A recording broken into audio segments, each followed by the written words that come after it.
Bismillahirrahmanirrahim. Assalamualaikum warahmatullahi wabarakatuh. Alhamdulillah rabbil alamin, wassalatu wassalamu ala nabiyyina Muhammadin wa ala alihi wa ashabihi ajma'in. Allahumma inna nas'aluka ridhaka wal jannah wa na'udzubika min sakhatika wan nar. Allahumma inna nas'aluka ilman nafi'an wa rizqan thayyiban wa amalan mutaqabbala. Allahumma 'allimna ma yanfa'una wanfa' bima 'allamtana wa zidna ilman. Subhanaka la ilma lana illa ma 'allamtana innaka antal alimul hakim. Amma ba'du. Ya ayyuhalladzina amanu taqullaha haqqa tuqatih wa la tamutunna illa wa antum muslimun. Hadirin jamaah hafizakumullah. Alhamdulillahirabbil alamin. Segala puji kita panjatkan kehadirat Allah Subhanahu wa taala. Kita sudah berada di bulan Sya'ban. Saatnya kita merawat tanaman amal soleh kita. Sebagaimana yang diungkapkan oleh para ulama, bulan Sya'ban waktunya untuk merawat tanaman, menyirami tanaman. Kemudian nanti bulan Ramadan waktunya untuk panen apa yang sudah kita tanam sejak bulan Rajab, kemudian kita sirami di bulan Sya'ban, maka bulan Ramadan menjadi waktunya untuk panen. Maka kalau di bulan Rajab kita tidak menanam apapun, maka khawatir nanti di bulan Ramadan kita tidak punya apapun yang bisa kita panen. Tapi kalau di bulan Rajab kita sudah mulai memanen amal kebaikan, menjauhi amal-amal keburukan, menjauhi maksiat-maksiat di bulan Rajab, maka sekarang bulan Sya'ban waktunya kita melatih amal soleh, melatih amal-amal kebaikan, mulai dari sholatnya, mulai dari tilawah Al-Qur'annya, sedekahnya, kita latihan di bulan Sya'ban ini, termasuk puasanya, karena di bulan Sya'ban ini tidak pernah Rasulullah SAW puasa sunnah lebih banyak dibandingkan bulan Sya'ban. Maka di sini kita latihannya agar nanti ketika masuk bulan Ramadan kita tidak kaget untuk beribadah maksimal di bulan Ramadan. Sekali lagi kita latih ini di bulan Sya'ban ini. Hadirin hafizakumullah, insyaallah kita akan melanjutkan materi kita, pembahasan kita di surah berikutnya. Setelah sebelumnya kita membaca surah Al-Ghasyiyah, maka sekarang kita melanjutkan surah Al-A'la. Kita ketahui dulu di surah Al-A'la ini Allah Subhanahu wa taala mengawali ayat pertama dengan kata perintah, yaitu sabbih, bertasbihlah atau sucikanlah. Maka nanti ada riwayat yang menyebutkan bahwa para sahabat ketika akan memulai membaca surah Al-A'la ini, karena perintah pertamanya adalah sabbih, bacalah tasbih atau bertasbihlah, maka beberapa sahabat disebutkan bahwa ketika mereka akan memulai membaca surah Al-A'la ini, mereka mengawali dengan baca tasbih, yaitu subhana rabbiyal a'la. Karena memang perintah awalnya adalah bertasbih. Maka kita pun juga sama, kita awali dengan bertasbih, mensucikan Allah Subhanahu wa taala dengan membaca subhana rabbiyal a'la. Kita ketahui dulu biografinya. Surah Al-A'la ini surah Makkiyah. Ada yang mengatakan Madaniyah karena ada dua ayat di dalam surah Al-A'la ini yang berkaitan dengan perintah zakat dan perintah sholat.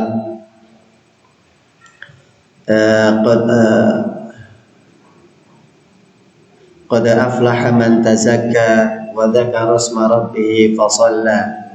Qad aflaha man tazakka, sungguh benar-benar beruntung orang yang tazakka, orang yang membayar zakat atau mengeluarkan zakat, wa dzakara asma rabbih fasalla, dan dia banyak mengingat nama Rabbnya dan dia melakukan sholat. Jadi sholat yang dimaksud di sini adalah sholat Id. Sementara kewajiban membayar zakat, terutama zakat yang berkaitan dengan sholat Id, yaitu zakat fitri, baru ada di Madinah, yaitu selepas peristiwa Perang Badar. Maka karena ada dua ayat ini, sebagian ulama berbeda pendapat surah Al-A'la ini Makkiyah atau Madaniyah. Tetapi kebanyakan nanti mengatakan surah Al-A'la adalah surah Makkiyah, walaupun di dalamnya ada pembahasan tentang zakat, tentang mensucikan, ada pembahasan tentang sholat. Tidak apa-apa, pembahasan itu disampaikan lebih dulu, prakteknya baru nanti ketika di Madinah. Jadi tetap ulama memilih surah ini sebagai surah Makkiyah. Jumlah ayatnya ada 19 ayat. Kemudian urutan turunnya, surah ini turun ke-8. Jadi termasuk yang awal, makanya disebut dengan surah Makkiyah karena dia urutan yang ke-8. Adapun di mushaf, surah Al-A'la terletak di urutan nomor yang ke-87. Surah Al-A'la menjadi surah yang istimewa karena dia banyak dibaca di beberapa ibadah yang kita lakukan, terutama ibadah sholat. Termasuk yang pertama sholat fardu. Rasulullah SAW ketika menegur sahabat Mu'adz yang mengimami terlalu panjang, yang membaca surah terlalu panjang, kemudian ditegur oleh Rasulullah SAW dan diingatkan, kalau kamu sholat bacalah surah semisal Al-A'la, kemudian Al-Lail dan sebagainya, yang secara panjangnya kurang lebih hampir sama. Jadi ini termasuk surah yang dianjurkan dibaca di dalam sholat fardu, bisa sholat maghrib, bisa sholat isya. Kalau sholat subuh diusahakan lebih panjang lagi. Kemudian dia juga dibaca di dalam sholat sunnah Id, baik Idul Fitri ataupun Idul Adha. Disunahkan untuk membaca surah Al-A'la di rakaat yang pertama dan Al-Ghasyiyah di rakaat yang kedua. Begitu juga dengan sholat Jumat, maka dianjurkan rakaat pertama membaca surah Al-A'la, rakaat kedua pasangannya adalah Al-Ghasyiyah. Dan kita sudah pernah menyampaikan, kalau memang ingin membaca surah-surah yang sudah dipasangkan seperti ini, lebih baik dilakukan dua-duanya. Kalau memang anjurannya adalah rakaat pertama Al-A'la, rakaat kedua Al-Ghasyiyah, maka lebih baik dibaca sesuai yang dianjurkan. Jangan dibaca rakaat pertama Al-A'la, kemudian rakaat yang kedua surah yang lain, surah At-Tin atau yang lain. Karena memang anjurannya begitu, walaupun tidak salah juga. Tetapi kalau memang yang diminta seperti itu, ya sudah kita lakukan. Kalau mau baca Al-A'la, rakaat kedua berarti Al-Ghasyiyah. Kalau memang tidak mau, ya berarti baca surah yang lain dua-duanya di rakaat pertama atau rakaat kedua. Kemudian surah Al-A'la ini juga dibaca di dalam sholat witir bagi yang menutup witirnya dengan 3 rakaat. Maka rakaat pertama membaca surah Al-A'la, rakaat kedua Al-Kafirun, rakaat yang ketiga membaca Al-Ikhlas atau Al-Ikhlas plus Al-Mu'awwidhatain. Jadi kalau kita sholat witir di sholat terakhir kita di malam hari, mau mengambil ganjil 5, 7 atau 3, maka di 3 rakaat terakhir, rakaat pertama membaca surah Al-A'la, rakaat keduanya membaca Al-Kafirun, rakaat yang ketiga membaca surah Al-Ikhlas saja atau Al-Ikhlas ditambah dengan Al-Mu'awwidhatain. Jadi di rakaat ketiganya kita membaca 3 surat sekaligus. Kemudian tema besar di dalam surah Al-A'la ini atau pembahasan surah Al-A'la setidaknya ada 3 poin. Pertama tentang tasbih. tentang mensucikan Allah Subhanahu wa taala. Apa itu tasbih? Tasbih itu menghilangkan sesuatu apapun yang tidak pantas ada pada zatnya Allah Subhanahu wa taala. Jadi tasbih itu membersihkan, mensucikan Allah Subhanahu wa taala dari hal apapun, dari sifat, dari pekerjaan, dari nama yang itu tidak layak ada pada Allah, maka tidak boleh disematkan pada zatnya Allah Subhanahu wa taala. Jadi kalau ada sifat-sifat yang tidak layak pada Allah, tidak boleh disebutkan untuk Allah. Itu namanya kurang lebih tasbih, yaitu mensucikan Allah Subhanahu wa taala, kemudian menunjukkan kebesaran Allah Subhanahu wa taala, keagungan Allah Subhanahu wa taala. Di ayat pertamanya langsung dimulai dengan sabbih, tasbihkanlah, sucikanlah. Kemudian yang kedua adalah penetapan risalah bagi Rasulullah SAW, pengakuan dari Allah bahwa Rasulullah adalah utusan Allah, menyampaikan risalah untuk Allah, dari Allah, tugasnya untuk menyampaikan hidayah kepada seluruh manusia. Pembahasan yang ketiga di surah Al-A'la ini adalah Allah menyebutkan di dalam surah ini tentang apa saja yang membuat orang itu bahagia, apa saja poin-poin yang orang bisa, kalau dia mendapatkannya maka dihitung sebagai orang yang bahagia. Dan sekaligus juga disebutkan bagaimana cara untuk mendapatkan kebahagiaan, cara untuk mendapatkan kesuksesan baik di dunia maupun di akhirat. Nah, ini kurang lebih pembahasan di surah Al-A'la. Kemudian selanjutnya kita akan menyampaikan tentang munasabah. Apa hubungannya, apa kaitannya surah Al-A'la ini dengan surah sebelumnya, yaitu surah At-Tariq.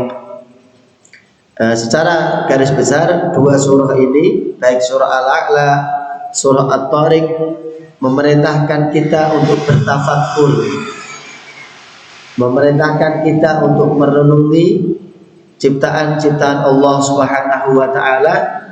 Dari tafakur yang kita lakukan, kita akan mengetahui kekuasaan Allah Subhanahu wa taala.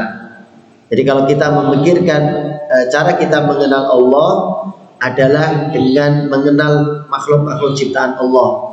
Tidak mungkin kita mengenal Allah langsung memikirkan zatnya Allah. Allah itu seperti apa, Allah itu bagaimana, tidak bisa. Otak kita tidak akan pernah bisa menjangkau ke sana. Tetapi cara kita untuk mengenal Allah cukup kita ketahui dari apa-apa yang sudah Allah Subhanahu wa taala ciptakan. Langit dengan semua kebesarannya, bumi dengan semua keindahan, keagungannya, manusia dengan semua keunikannya, satu persatu, setiap jenisnya, setiap perbedaan warna kulitnya, perbedaan fisiknya. Maka kalau kita mentafakuri itu semua, apa yang Allah ciptakan, akan mengantarkan kita pada kesimpulan betapa Allah Maha Kuasa, betapa Allah Maha Agung. Tidak ada yang lebih indah dari semua yang Allah Ta'ala ciptakan. Jadi tidak bisa kita langsung memikirkan bagaimana Allah, bagaimana zatnya Allah, tidak bisa. Kita tidak akan pernah bisa menjangkaunya. Sebagaimana kalau kita ingin mengenal seseorang, bagaimana dia dengan karyanya, maka kita lihat apa yang sudah dia buat. Misalkan tukang ukir misalkan, apakah dia ahli atau tidak, ya kita tinggal lihat hasil ukirannya, indah atau tidak, halus atau tidak, rapi atau tidak. Kalau ternyata hasil ukirannya bagus, indah, rapi, detil, maka kita akan mengatakan, oh ahli ini dia seorang ahli mengukir. Atau yang lain misalkan. Jadi untuk mengenal seseorang saja, dia ahli atau tidak, hebat atau tidak di dalam bidangnya, maka tidak cukup kita dengan menanyainya dia langsung, Pak bagaimana cara Anda mengukir, bagaimana prosesnya, tidak cukup kita lihat karyanya, karya yang dia buat sebagus apa, sehebat apa. Kalau memang karyanya hebat, maka kita akan mengatakan, oh dia memang ahli. oh dia memang jagonya misalkan. Maka begitu juga dengan Allah Subhanahu wa taala. Tidak bisa kita menanyakan Allah langsung dalam artian Allah bagaimana, Allah seperti apa, tidak bisa. Maka kita tinggal lihat apa yang Allah ciptakan, itu akan mengantarkan kita pada kesimpulan tentang keagungan Allah Subhanahu wa taala. Kemudian kaitannya antara surah Al-A'la dengan At-Tariq ini, pertama tentang penciptaan manusia. Di surah At-Tariq Allah Subhanahu wa taala menyebutkan tentang penciptaan manusia. Falyanzuril insanu mimma khuliq, maka hendaklah manusia itu memperhatikan dari apa dia diciptakan, dari apa manusia itu diciptakan. Khuliqa min ma'in dafiq yakhruju min bainis sulbi wat tara'ib, dan seterusnya. Di surah Al-A'la juga sama. Allah Subhanahu wa taala menyebutkan tentang bagaimana Allah menciptakan manusia dengan kesempurnaannya. Alladzi khalaqa fasawwa, dialah Allah zat yang telah menciptakan ciptaannya, fasawwa, maka dia juga yang menyempurnakan apa yang sudah dia ciptakan, yaitu manusia. Kemudian di surah At-Tariq Allah juga menyebutkan tentang penciptaan tumbuh-tumbuhan, yaitu di ayat yang ke-12, wal ardi dzatis sad', demi bumi yang memiliki tumbuh-tumbuhan, yang memiliki rerumputan. Maka di surah Al-A'la juga sama, walladzi akhrajal mar'a, demi zat yang telah mengeluarkan tumbuh-tumbuhan, yang telah menumbuhkan pepohonan. Maka sekali lagi dua surah ini mengajak kita untuk mentafakuri, mentadaburi, memikirkan apa yang Allah Subhanahu wa taala ciptakan. Dari situ kita akan mengagungkan Allah Subhanahu wa taala, mensucikan Allah Subhanahu wa taala sebagaimana perintahnya di ayat yang pertama, sabbih, sucikanlah isma rabbikal a'la, sabbih ismi rabbikal a'la, sabbih ismi rabbikal a'la, sabbih ismi rabbikal a'la. Nanti ada perbedaan. Apa bedanya dengan sabbih ismi rabbikal a'la atau ayat yang lain fasabbih bismi rabbik? Yang satu pakai ba, kalau yang ini tidak. Jadi ada perbedaannya. Pertama kita ketahui dulu tadi makna tasbih adalah tanzihullah subhanahu wa ta'ala an ma la yaliqu bihi. Tasbih itu artinya adalah kamu mensucikan Allah dari apa-apa yang tidak patut ada pada zatnya Allah Subhanahu wa ta'ala. Sebagaimana mereka yang berfaham dengan pemahaman yang salah dalam sisi akidah, mereka bermadhab dari sisi akidah dengan madhab yang menyimpang.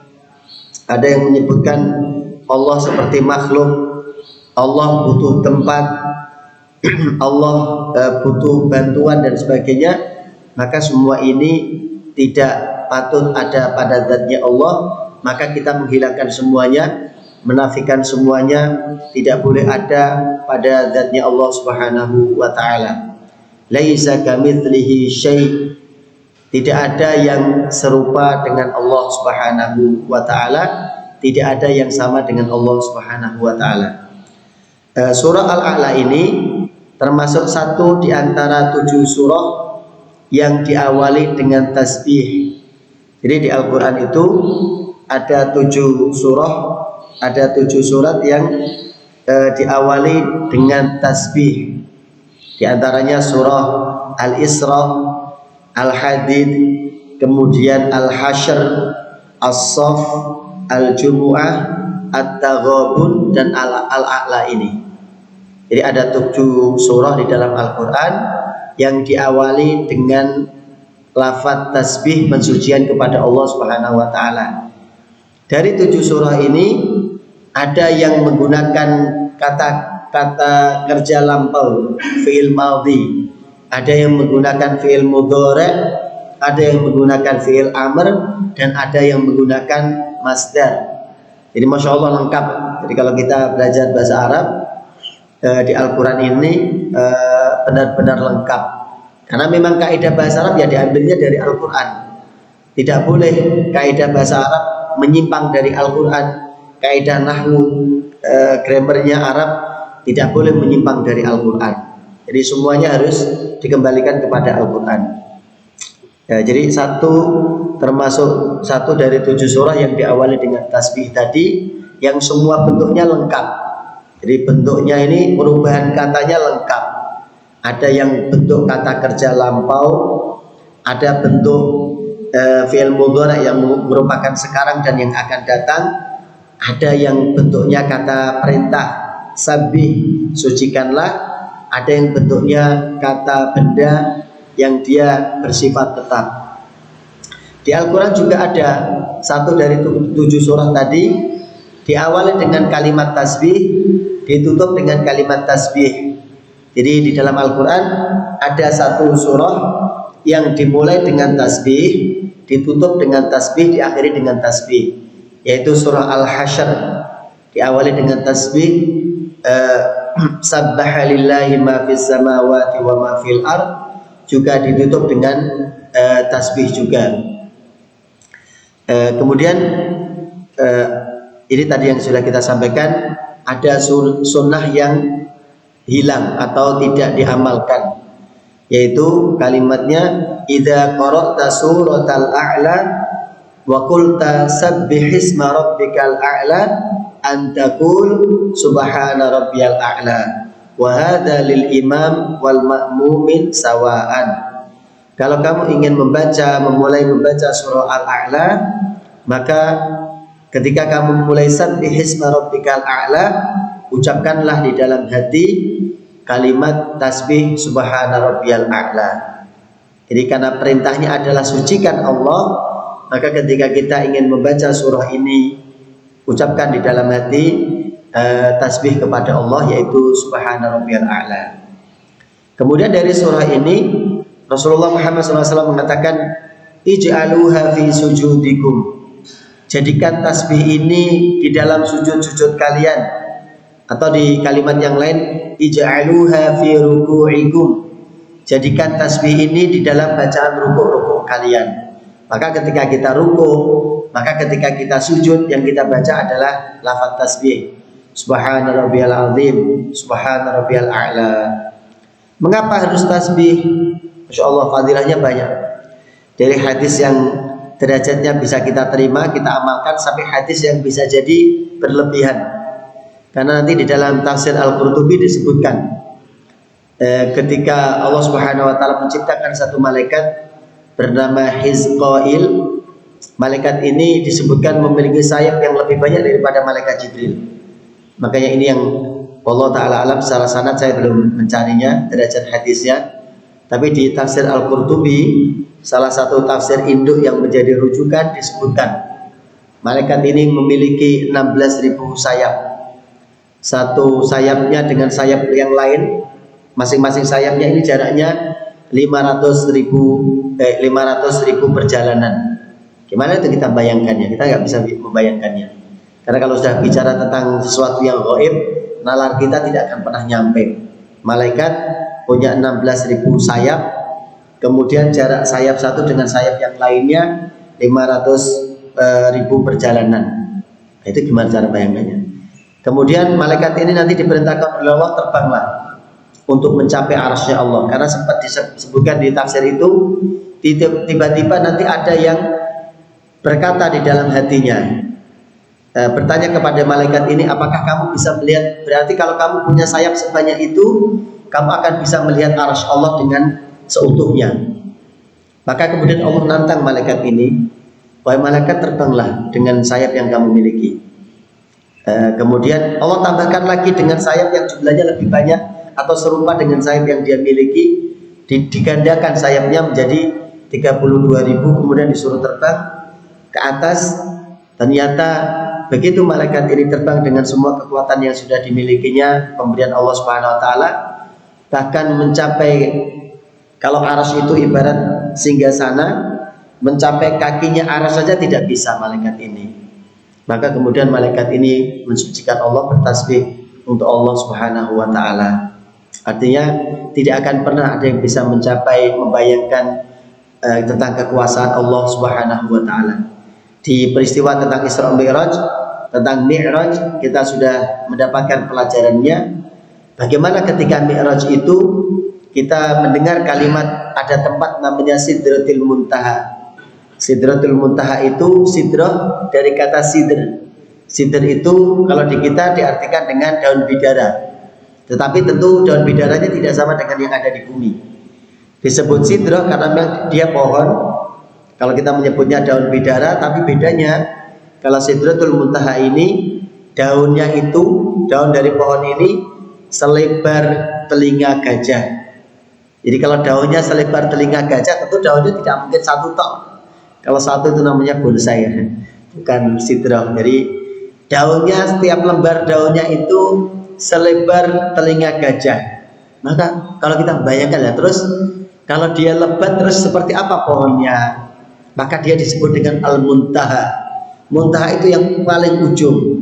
Maka Sidratul Muntaha ini adalah tempat yang paling ujung yang bisa dijangkau oleh makhluk.